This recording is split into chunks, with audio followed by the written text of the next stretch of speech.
Salam sejahtera, selamat bertemu di dalam nama Tuhan Yesus. Kiranya hari ini jauh lebih baik daripada hari kemarin. Berkat Tuhan selalu berkelimpahan di dalam hidup kita.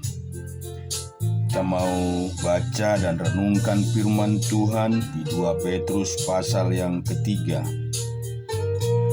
Saudara-saudara yang kekasih, ini sudah surat yang kedua yang kutuliskan kepadamu.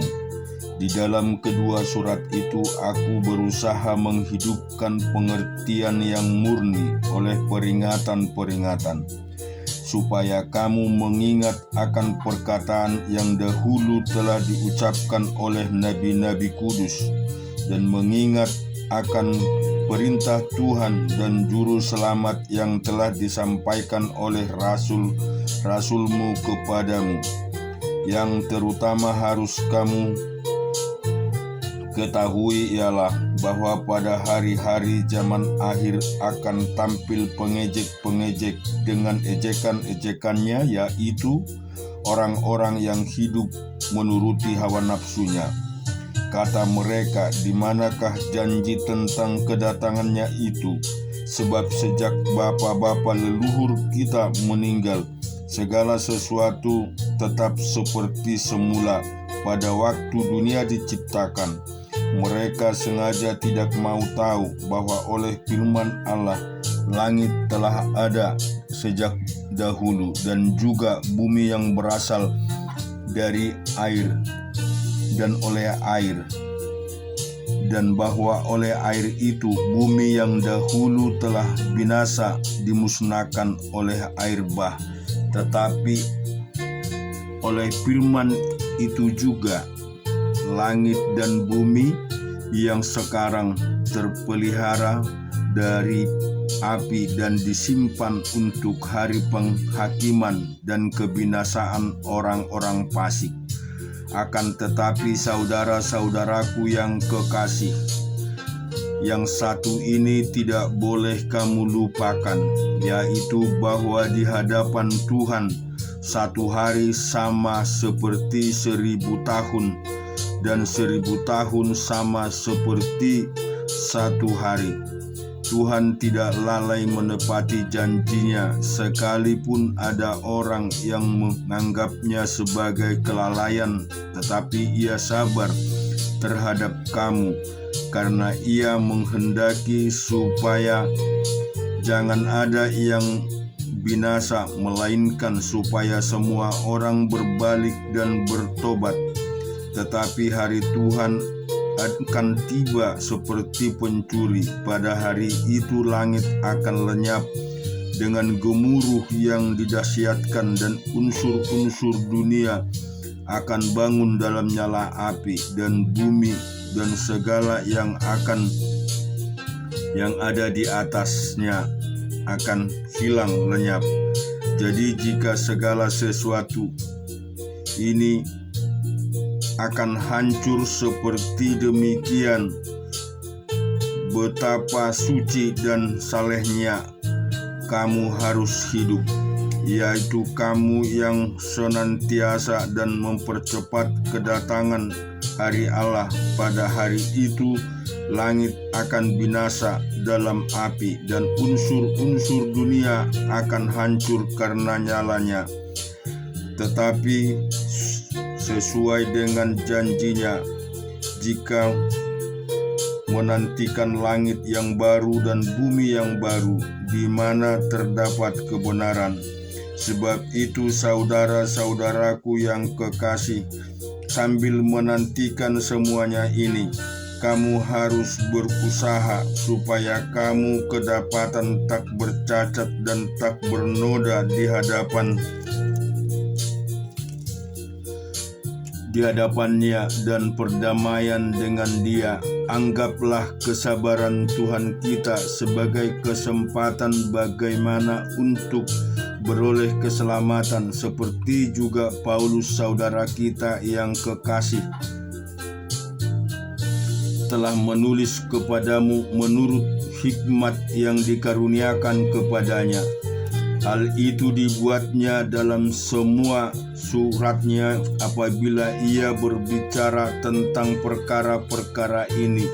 Dalam surat-suratnya itu ada hal-hal yang sukar dipahami, sehingga orang-orang yang tidak memahaminya dan yang tidak teguh imannya memutarbalikkannya menjadi kebinasaan mereka sendiri, sama seperti yang juga mereka buat dengan tulisan-tulisan yang lain. Tetapi kamu saudara-saudaraku yang kekasih, kamu telah mengetahui hal ini sebelumnya.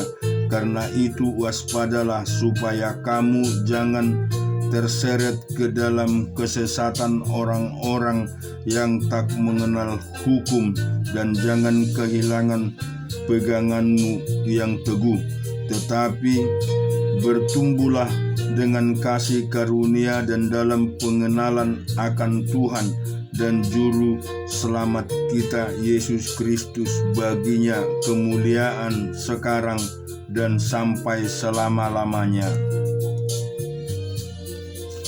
Kita juga akan baca di Hagai pasal yang kedua.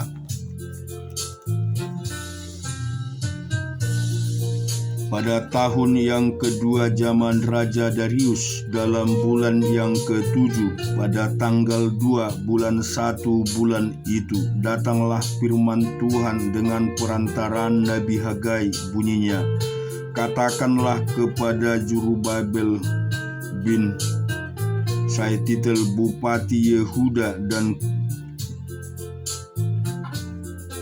besar, dan kepada selebihnya dari bangsa itu demikian. Masih adakah di antara kamu yang telah melihat rumah ini dalam kemegahannya semula, dan bagaimanakah kamu lebih lihat keadaannya sekarang? Bukankah keadaannya di matamu seperti tidak ada artinya? Tetapi sekarang kuatkanlah hatimu, hai Zerubabel, demikianlah firman Tuhan. Kuatkanlah hatimu, hai Yosua dan bin Yozadak, imam besar. Kuatkanlah hatimu, hai segala rakyat negeri, demikianlah firman Tuhan. Bekerjalah, sebab aku ini menyertai kamu, demikianlah firman Tuhan semesta alam, sesuai dengan janji yang telah kau ikat dengan kamu pada waktu kamu keluar dari Mesir. Dan rohku tetap tinggal di tengah-tengahmu. Janganlah takut, sebab beginilah firman Tuhan semesta alam, sedikit waktu lagi, maka aku akan menggoncangkan langit dan bumi, laut dari darat. Aku akan menggoncangkan segala bangsa, sehingga barang yang indah-indah kepunyaan segala bangsa datang mengalir. Maka aku akan memenuhi rumah ini dengan kemegahan, firman Tuhan semesta alam.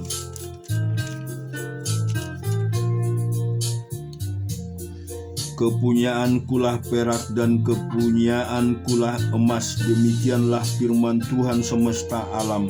Adapun rumah ini, kemegahannya yang kemudian akan melebihi kemegahannya yang semula, firman Tuhan semesta alam. Dan di tempat ini aku akan memberi damai sejahtera, demikianlah firman Tuhan semesta alam.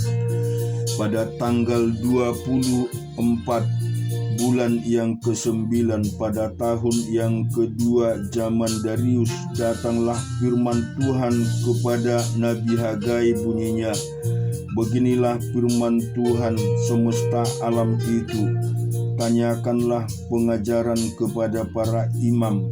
Andai kata seorang membawa daging kudus dalam punca bajunya, Lalu dengan puncanya itu ia menyentuh roti atau sesuatu masakan atau anggur atau minyak atau sesuatu yang dapat dimakan menjadi kuduskah yang disentuh itu? Lalu para imam itu menjawab, katanya, tidak. Berkatalah pula Hagai, jika seorang yang najis oleh mayat menyentuh semuanya ini, menjadi najiskah yang disentuh itu? Lalu para imam itu menjawab, katanya, tentu. Maka berbicaralah Hagai, katanya, begitu juga dengan umat ini dan dengan bangsa ini di hadapanku. Demikianlah firman Tuhan. Dan dengan segala yang dibuat tangan mereka dan yang dipersembahkan mereka di sana adalah najis. Maka sekarang perhatikanlah mulai dari hari ini dan selanjutnya, sebelum ditaruh orang batu demi batu untuk pembangunan bait Tuhan.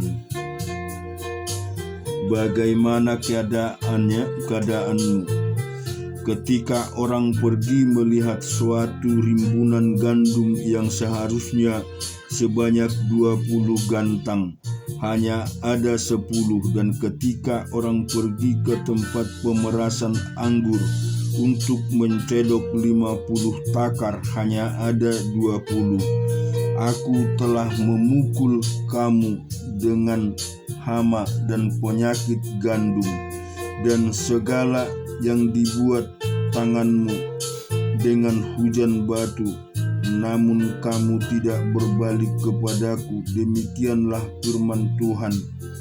Perhatikanlah mulai dari hari ini dan selanjutnya, mulai dari hari yang ke-24 bulan 9, mulai dari hari diletakkan dasar bait Tuhan, perhatikanlah apakah benih masih tinggal tersimpan dalam lumbung, dan apakah pohon anggur dan pohon ara, pohon delima dan pohon zaitun belum berbuah. Mulai dari hari ini aku akan memberi berkat.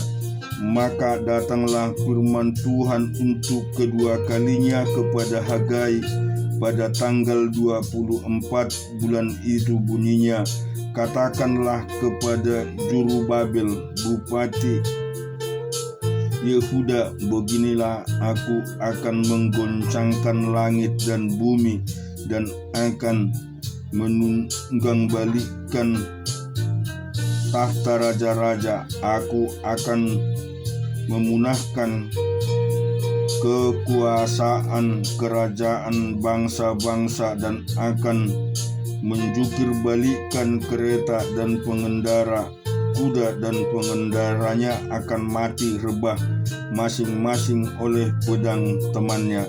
Pada waktu itu, demikianlah firman Tuhan semesta alam, aku akan mengambil engkau, hai Zerubabel bin Sealtiel hambaku, demikianlah firman Tuhan, dan akan menjadikan engkau seperti cincin meterai, sebab engkaulah yang kupilih. Demikianlah firman Tuhan semesta alam. Kita juga akan baca di dalam Hosea pasal yang ke-9.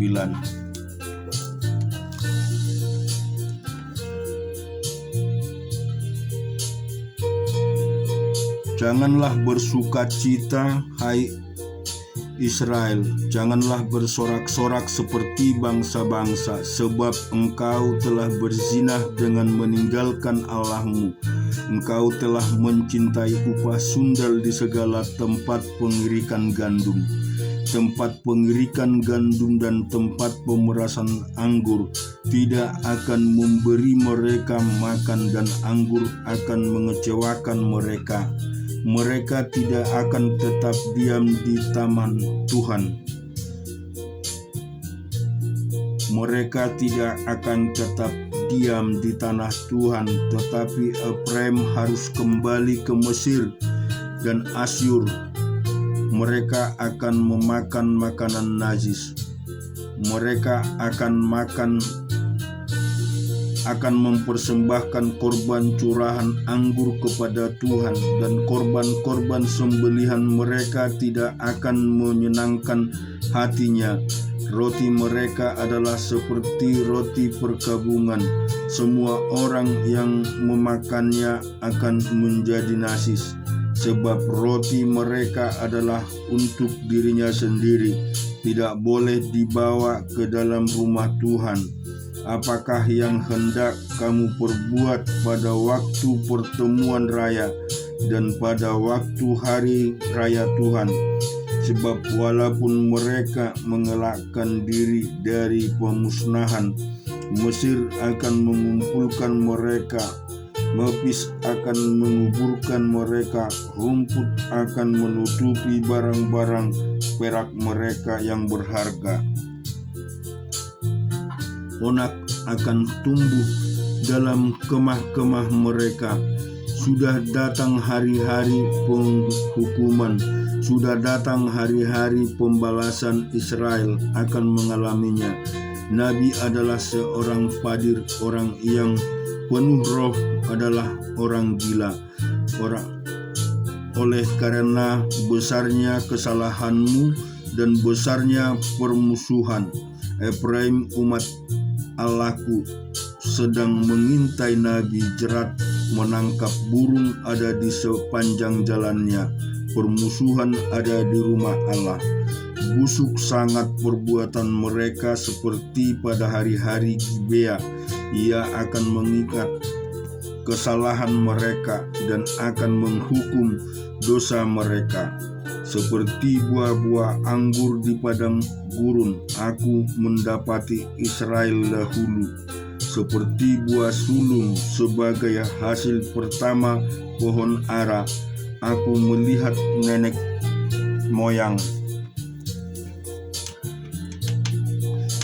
moyangmu, tetapi mereka itu telah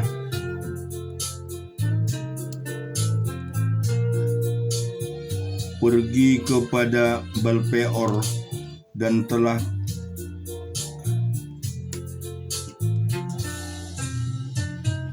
membaktikan diri kepada dewa-dewa keaiban, sehingga mereka menjadi kekejian sama seperti apa yang mereka cintai. Kemuliaan Efraim terbang seperti burung, tiada yang melahirkan, yang hamil dan yang mengandung. Sekalipun mereka membesarkan anak-anaknya, aku akan membuat mereka bulus sehingga tidak ada manusia lagi. Sungguh celakalah juga mereka pada waktu aku menjauh dan daripada mereka. Efraim seperti yang aku lihat telah membuat anak-anaknya menjadi binatang pemburuan. Efraim terpaksa menyerahkan anak-anaknya kepada si pembunuh. Berilah kepada mereka ya Tuhan, apakah yang hendak kuberi? Berilah kepada mereka kandungan yang mandul dan buah dada yang kering. Segala kejahatan mereka menjadi Gilgal. Sungguh di sana aku mulai membenci mereka. Oleh karena jahatnya perbuatan-perbuatan mereka, aku akan menghalau mereka dari rumahku. Aku tidak akan mengasihi mereka lagi. Semua pemuka mereka adalah pemberontak. Efraim telah dipukul, akarnya telah menjadi kering. Mereka tidak akan menghasilkan buah. Bahkan sekalipun mereka melahirkan anak, aku akan mematikan buah kandungnya yang berharga. Allahku akan membuang mereka, sebab mereka tidak mendengarkan Dia. Maka mereka akan membara di antara bangsa-bangsa. Kita juga baca di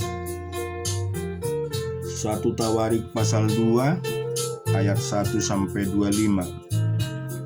Inilah anak-anak Israel: Ruben, Simeon, Lewi, Yehuda, Isakar, Zebulon, Dan, Yusuf, Benyamin, Naftali, Gad, dan Aser. Anak-anak Yehuda ialah Onan dan Sela, 3 orang yang lahir bagi dia dari anak perempuan Yesua perempuan Kanan itu. Tetapi anak sulung Yehuda itu adalah jahat di mata Tuhan, maka ia membunuhnya. Tamar menantu perempuan Yehuda melahirkan baginya Peres dan Jerah. Semuanya anak-anak Yehuda ada 5 orang. Anak-anak Peres ialah Hesron dan Hamul. Anak-anak Jerah ialah Zimri, Etan, Heman, Kalkol, dan Dara. Semua 5 orang.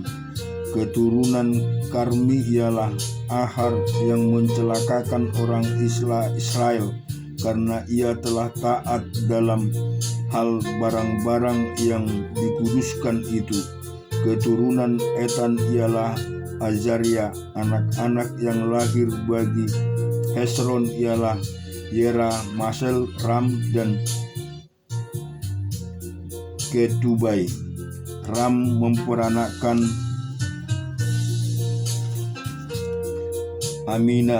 Aminadab, dan Aminadab memperanakkan Nahason, pemimpin bumi Yehuda. Nahason memperanakkan Salma, dan Salma memperanakkan Boas. Boas memperanakkan Obed, dan Obed memperanakkan Isai. Isai memperanakkan Elihab anak sulungnya, dan Abinadab anak yang kedua, Simea anak yang ketiga, Nathanael anak yang keempat, Radai anak yang kelima, Ozem anak yang keenam, dan Daud anak yang ketujuh. Saudara-saudara perempuan mereka ialah Jeruya dan Abigail. Anak-anak Jeruya ialah Abisai, Yoab dan Asael, 3 orang. Abigail melahirkan Amasa, dan ayah Amasa ialah Yeter orang Ismail itu. Kaleb bin Hesron memperanakkan Yedot dari Yezuba istrinya, dan inilah anak-anak perempuan itu: Yeser, Sabdon, Sobab, dan Ardon. Sesudah Azuba mati, Kaleb mengawini Efrat yang melahirkan Hur baginya. Hur memperanakkan Urai, dan Urai memperanakkan Bezalel. Sesungguhnya itu Hesron menghampiri anak perempuan Mahir, bapa Gilead. Ia mengawini perempuan itu. Ketika ia berumur 60 tahun, perempuan itu melahirkan Segub bayinya.